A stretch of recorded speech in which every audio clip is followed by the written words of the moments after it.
Good morning. It's WOTWIP and Coffe time.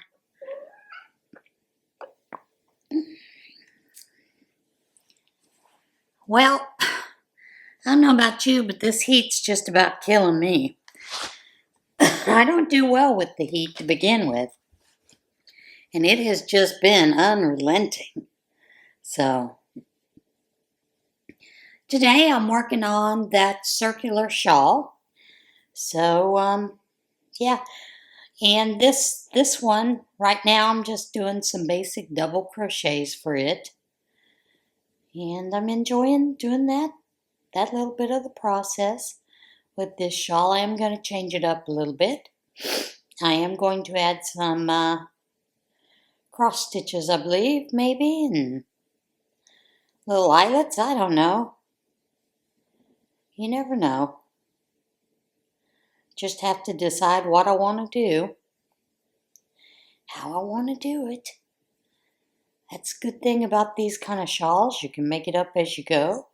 Add stitches if you want. Change up the stitches. Yeah. Oh. Last night I was watching Crystal over a Bag of Days. She had shown the first 20 blankets that are going to be auctioned off. And wow, they are stunning. I know that I have watched some of the videos in the past. I don't always get to watch all of her videos. I do enjoy Crystal a lot. She is one of the first persons that I subscribed to when I first started watching YouTube. And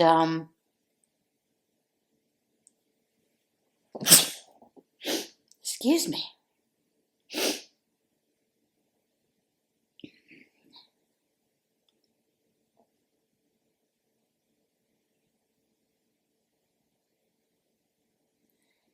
So yeah, she was one of the very first persons that I had ever watched to begin with. I have always enjoyed her videos, and that was back when she was actually teaching us how to crochet a bag a day. And that was part of the reason that I enjoyed watching it, is because I was into doing a lot of crochet bags back then. And it was a lot of great learning skills that were provided. And of course, she always does that with anything that she does. She basically encourages us, even if we think we can't do it, to show us that we can do it. And I do appreciate that about Crystal. So I'm looking forward to seeing how much the auction raises for the shelter that she is choosing. I do hope that it brings in that 50K that she is hoping for. That would be spectacular. And I know every time that she brings in that check to whatever shelter she takes it to, I'm just bawling like a baby. I don't know about you, but that just, to me, that's amazing. Because it means that us as a community have come together and created something great for animals who are in need. And yeah, it's amazing how this community pulls together for so much stuff, you know. And when there's so much bad stuff in the world, we don't need all that. But it's great to see that the community does pull together for these kind of things, you know. I just think it's important as a community that we continue to uplift one another and those kind of things. So I'm pretty proud of this yarny community. They have stepped forward many times to help someone or those in need. And I'm just reminded of all those auctions that we did for Sharon in order to get her wheelchair And it's because of people like you guys. You are fantastic people, you know, and we tend to come together when it needs to come together. So yeah, that's been a lot of fun. Getting to see that beautiful thing come together and how we work together. So keep it up, guys. Keep it up. But I'm looking forward to that when she does take in that donation. And I do hope that it surpasses 50K. I think that would be rather amazing.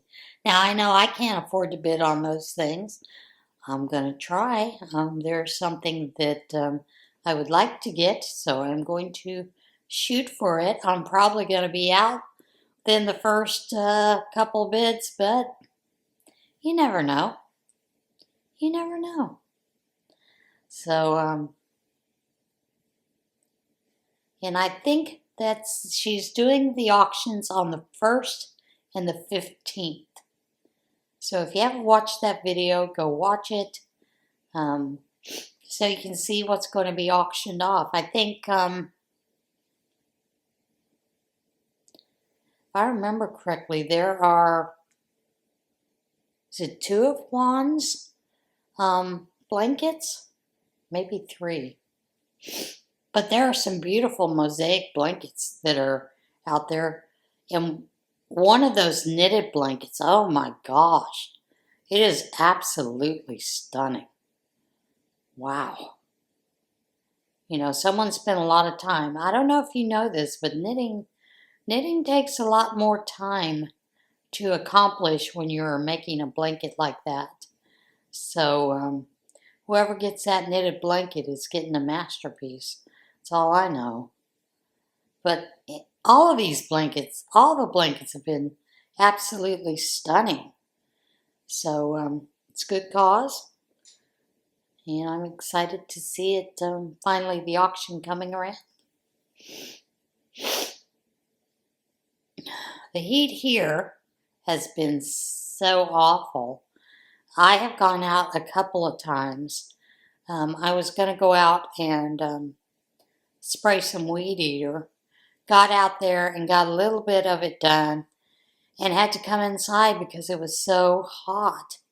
You know, I had to stop, put it down, come back in, pick it up again a little bit later, do it in little bits and pieces, and wow, it's a lot of heat out there. I'm going to be grateful when it's all over and done with. As you know, many of you know, I grew up in Roswell, New Mexico, which is about an hour to an hour and a half away from Alto and Ruidoso, New Mexico. And Ruidoso, New Mexico is home to the first leg of the Triple Crown, or it has been for many years, which is Ruidoso Downs. But there's a big, huge ski lodge up there, several ski lodges. It's a beautiful community, and it's up in the mountains. It's a restful place to go. It's beautiful. It's always been very calming to go to visit. And just past it, the Mescalero Apache tribe has Inn of the Mountain Gods, which is a resort casino place. But when I was a kid in Girl Scouts, in that area, close by is Tularosa, and there the Native Americans, in their Catholic church, they had a depiction of the Last Supper behind the pulpit there. And it needed to be redone because many of the stones have fallen away, so we were going to redo that. So I was able to help them redo that. And the Last Supper is done completely in gemstones. A lot of turquoise, a lot of gold, coral, and it's beautiful. It's a stunning, stunning, stunning piece, the way that they have done that. Oops, I gotta go back. Missed a section here. But Tularosa has not been affected by the fires. But they're all kind of close in that area, that kind of stuff. But Ruidosa, unfortunately, I believe there are 3 fires that are around them, and this Ruidosa has been decimated. And it upsets me. I think probably I think I saw somewhere where about 75% of the homes and everything are completely destroyed there by this fire. I don't know if they have determined if it was preset or if it was because of lightning strikes or whatever that started the fires. But they had the Salt Fire, and I think the North Fork Fire, and they all kind of converged in the area. But growing up, we used to go up there, and in Alto, there were quite a few stores where you would go and buy Native American jewelry. The Apaches, Hopi, Navajo. That is mostly what the silver workings and the turquoise, those kind of things you could buy in the stores, or you could buy he-she bracelets, he-she necklaces that you could actually restring and create your own necklaces with. But they had some beautiful artisans up there, Native American, that you could buy and purchase items from. Last that I heard, that store has been totaled. There's been some loss of life because of the fire, and but I think thankfully yesterday it had started raining, so that's going to help with some of those fires. But man, beautiful. It's a beautiful area. And the Mescalero Apache tribe had posted a picture, and it shows one of the huge pine trees, spruce trees in flames, 2 firefighters off to the side because there's nothing more that they can do. It's just sad to see that. So, anyway, that was my old stomping grounds when I was a kid. We used to go up there all the time. My dad and I used to ride. My dad had a motorcycle, and my dad and I used to ride on Saturdays and Sundays. Sometimes we would take a ride up into that area just because it's a beautiful area. And of course, there was opportunity for my dad and I to have some us time together. So, yeah. And I did enjoy going for those rides on that motorcycle with my dad, getting to see the different places. We did several trips where we went and we saw some of the ghost towns in New Mexico that are very, very interesting to see. We also, during Billy the Kid days, we would go up and we would view the play that they have, Billy the Kid in Lincoln. And there's a Pony Express ride in White Oak, which they ride from White Oak to Lincoln to deliver mail. It still runs, and they do deliver mail. And it is a pony, it's a pony ride. And they are mail deliverers to see who gets there the fastest. Actually, they go from Lincoln to White Oaks. And when they get to White Oaks, it's amazing to see, because for the longest time there was just a cantina, and then down the road was a big old pen where they had impromptu rodeos after the mail would come in. And you would see these horses coming running down across the mountain carrying the mail. And a couple of times, some of those horses actually went into cardiac arrest. And the way that they take care of a horse that's either got overheated or cardiac arrest is they bring all the ice, and people form a line from the cantina out to where the horse has fallen to actually put ice on the horse. And if a horse is in cardiac arrest, many times they can shock the horse back with that ice. So it's a rather amazing thing to see. And then, of course, they walk the horse around, brush him to brush off the sweat, if that's what it is, because of overheat, overexertion.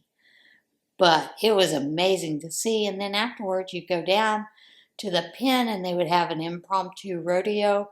A lot of people would be there for that. You would get to see all kinds of things, barrel racings, just you name it. It was amazing to see. And then afterwards, you would go back to Lincoln, which was maybe 20, 30 miles away. And there at Lincoln, you would have dinner because there's lots of food, street vendors out there. And then you would gather to see the play. And most of that at the time was free for the play and also to see the Pony Express run. But yeah, those are things that I did as a kid, And of course, one of my friends in school was Cheryl Lee, and she was kin to Pat Garrett. Pat Garrett was her grandfather. So it was rather interesting to hear those stories about Sheriff Pat Garrett and, his run-ins with Billy the Kid, those kind of things. So, yeah, that was my stomping grounds when I was a kid. And it's just a beautiful area if you ever get a chance to see it. Not only that, but Roswell is home of the aliens. So they do every year have, and it's generally around July 6th through 10th, I think. They have a UFO convention there. They do have a little convention center, and they have a lot of speakers from around the world who are UFOologists, as well as, if any of you watch the show Ancient Aliens, lots of times they would have guest speakers from the show that would come and talk about those things, their discoveries and, stories, that kind of thing. And then, of course, that's the infamous crash of the aliens' spaceship out there at Roswell. So there's a museum, and it has some beautiful artwork. It has a lot of crop circle pictures, and then it has a depiction of the crash that occurred in Roswell, New Mexico.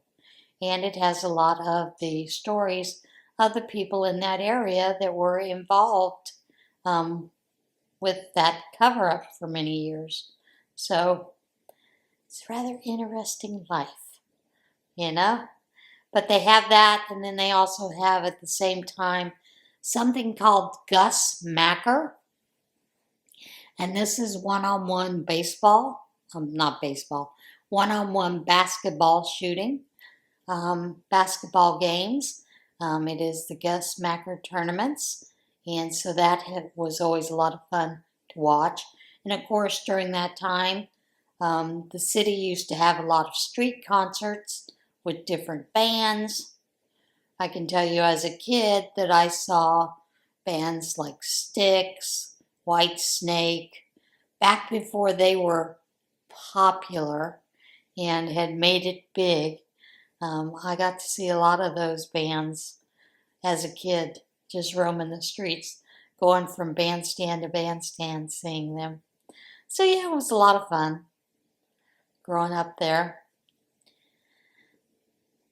And people always think it's a small town. It's not small. I believe they're close to 75,000, or they were about 75,000 when I was a kid there. And they've grown much bigger than that to this day. So Yeah. Nice place to visit. Don't want to live there ever again, but it is a nice place to visit. So there's lots to do around there. They have really built up the community using that UFO thing. One of my son's best friends has the Out of This World Cafe. It's a coffee shop and cafe on Main Street. And he runs that today. His father started it. He took over from his father. They are both evangelist preachers as well. Or they were. He was.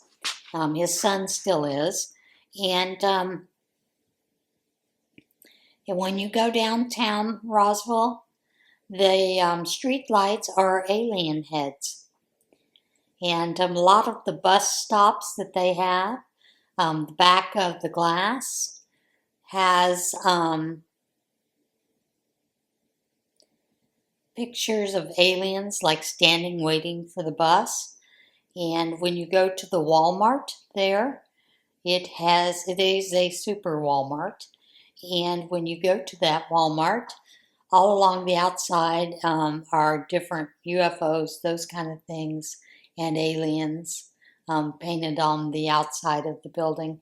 So it's a lot of fun to see. And of course, if you go to the McDonald's, Mr. Pritchard's McDonald's, it has a UFO playground there.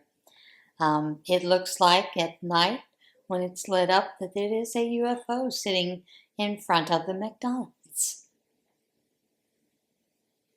So they've really played up that UFO to build up a big tourist attraction. And they were starting that when I was growing up.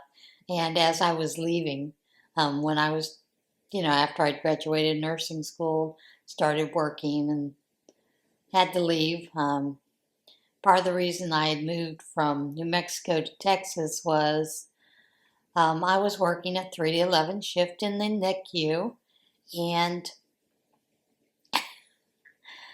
could not find a babysitter for my kids. And I was divorced from my first husband, had 4 children, could not find a babysitter, couldn't get on the day shift in order to put them into daycare. My babysitter had just moved from Roswell back to her hometown in Ohio.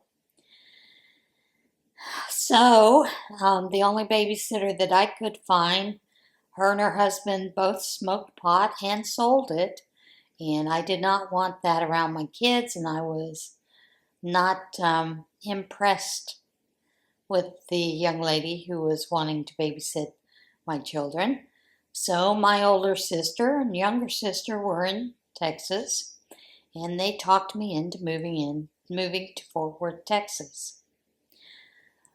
Did that, found a job. It was great for many years. And then, of course, during that time, I met Thomas online. And on America Online, or as we used to call it, Almost Online, because we had dial-up. Sometimes you could get on, sometimes you couldn't, But we had started talking in a chat room once, went into some private chats, did a lot of talking, and then started calling each other, after I'd get off work, that kind of thing.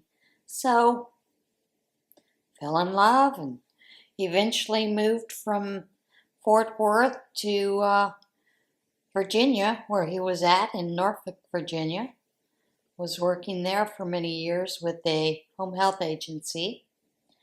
Then he moved to Blacksburg to get his PhD, and I moved with him. And of course, I moved with the job. The job had just acquired the home health agency I worked with then had just acquired another home health agency who happened to have an agency within about 45 minutes from there in Roanoke, Virginia. So I would drive from Blacksburg, Virginia to Roanoke every day to go to work. Some days were extremely long. And did that for many years before I got sick with gastroparesis. And Thomas at that time had his PhD and told me that he didn't want me working anymore. So I retired at that point. I didn't enjoy that part of the retirement because I enjoyed working. I really did enjoy the work that I was doing. But things happen, and then we'd gone from there to North Carolina. Thomas was doing private consultations and work. And then he had, in the meantime, he had defended his dissertation and was looking for a job. And of course, he had really hoped that he would get one in Las Vegas at the LV University, Nevada. But they chose someone who was Chinese for that job. And he wound up at Lock Haven University. And it was a good fit, and that's where we've been, which I think was rather interesting because a few years later, I think about 2 years after he'd been at Lock Haven, Las Vegas University contacted him because the person that they had hired didn't work out, and they were really interested, was hoping that he would consider taking the job there, which he chose not to. And so yeah, that's how I came to be here where I am now. But yeah, it's been rather interesting through the years, things that I've seen done.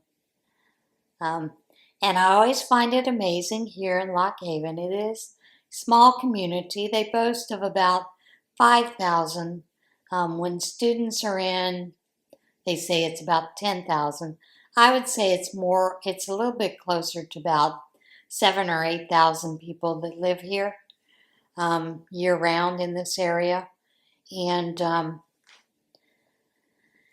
there are, for grocery stores, there is Walmart, there is Wise's, and there is a Save-A-Lot. And that is it for grocery stores.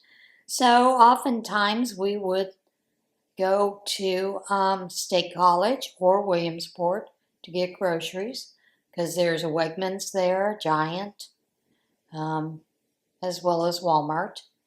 And people would always give us grief about, oh my goodness, you're going to travel that long to go to get groceries, to go shopping? Well, when we went to Williamsport or even State College, we had the opportunity we'd go to Walmart, get some groceries, and we had cooler bags that we kept all our groceries in. We would go to Joann's up there, Michael's sometimes. We would go to Barnes & Noble, book things, coffee, that kind of thing. I mean, it was no big deal. We just made a day of it. And regardless of which direction we went, and of course, we went to the Williamsport area because normally we did that on Sunday. We would go to Starbucks again for coffee. We'd go to, at the time, Gander Mountain was there at the mall, and AC Moore was there. And of course, there was Books A Million at the mall, which all of that is gone now. But we would go Gander Mountain, look around, do some things, get coffee, at Books A Million or Starbucks if we stopped in Williamsport. Go to AC Moore. Don't know where that cut off, but oftentimes we would scout around different places for field trips for either his class or for the state geology groups, or different groups that he would create a field trip for geologists in general, just to come in and do a field trip in the area. So yeah, we did a lot of things. We enjoyed it. Of course, along the way, found a lot of friends and have kept up with a lot of friends here, that kind of thing. Churches, sometimes you just don't like moving from different places. So, I don't know. It's been interesting.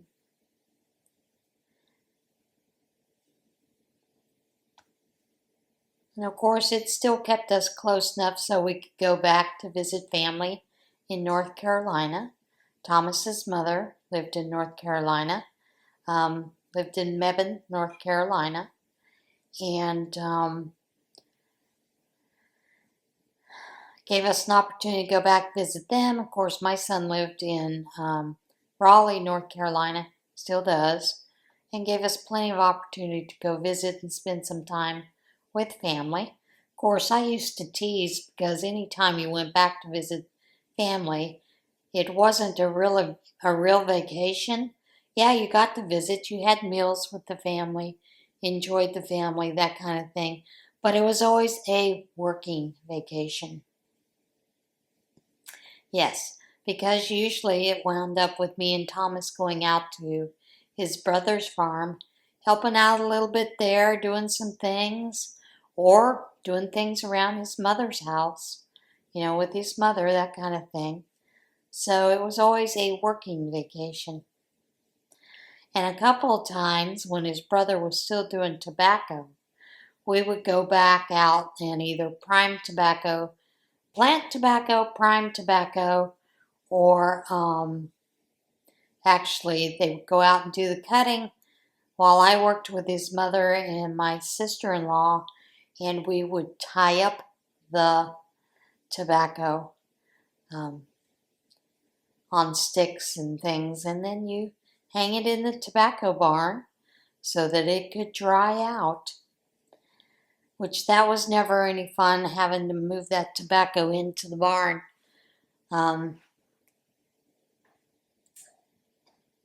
And Thomas and I always got so sick when we did that. It's called green sickness when you're working in tobacco and the tobacco is really green. Both of us are allergic to tobacco.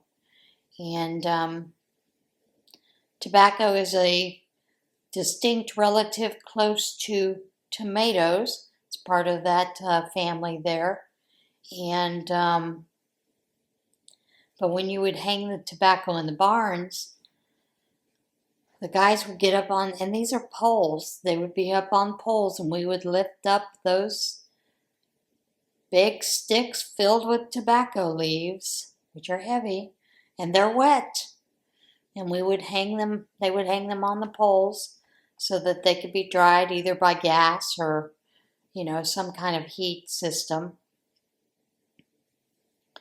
And let me tell you, if you got a drop of that water off that tobacco leaf in your eye, it stung. Stung, man, it was awful. But I have to say, the smell of fresh tobacco is amazing. We used to always bring a leaf home to hang in the house, and it always smelled so good. So, I can say, yeah, I've done that. So I was really glad when his brother-in-law got out of doing tobacco,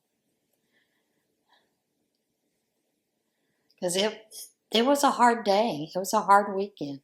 You worked hard, And I don't mind hard work, but I used to tease Thomas about, because we never went on vacation, ever. That was foreign to Thomas. Everything was either around something, we went somewhere like when he was scouting out Johnstown for a field trip for his class, even though we went to see the things in Johnstown, the museum, all that kind of stuff, stayed that weekend, it was a working weekend, you know? So I used to tease him about that, you know.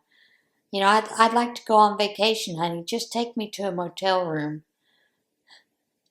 Just not to do anything, not to do work, not to do anything like that. So, yeah, I used to tease him a lot about that. But his family did not take vacations. They were always working vacations. So, that was rather interesting part of that life. But yeah, it's always been rather interesting, rather fun, and like I said, it's a lot of hard work. A lot of hard work. Well, guys, I think I have chatted you up way too long, and I've talked about things in my past. I hope you enjoyed that. Learned a little bit more about me. And I'd like to know what you're working on today. You see what I'm working on today. I did finish that blanket. You'll see that Monday when I do my usual videos about things and do the WOT incarnation. So you will see that finished, and why I decided to finish it, I'll tell you that then. But other than that, guys, I hope that you have a great day, a great weekend, and I'll see you again later. Bye.